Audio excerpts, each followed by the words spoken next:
మహారాష్ట్ర ముఖ్యమంత్రి ఏక్నాథ్ షిండే ఆసక్తికర వ్యాఖ్యలు చేశారు. లోక్సభ ఎన్నికల్లో వ్యవసాయ సంక్షోభం అధికార మహాయుతి కూటమికి తీవ్ర నష్టం కలిగించిందన్నారు.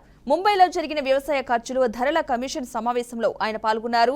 కొత్తగా బాధ్యతలు స్వీకరించిన కేంద్ర వ్యవసాయ మంత్రి శివరాజ్ సింగ్ చౌహాన్తో సమావేశమై మద్దతు ధరను నిర్ణయించే అంశాన్ని లేవనెత్తుతానని వెల్లడించారు. ఉత్తర మహారాష్ట్రలో ప్రధాన ఉత్పత్తి ఉల్లి. వీటి కారణంగానే తాము సమస్యలను ఎదుర్కొన్నామన్నారు. లోక్సభ ఎన్నికల్లో ఈ అంశమే మమ్మల్ని బాగా ఏడిపించిందని సీఎం షిండే కామెంట్స్ చేశారు.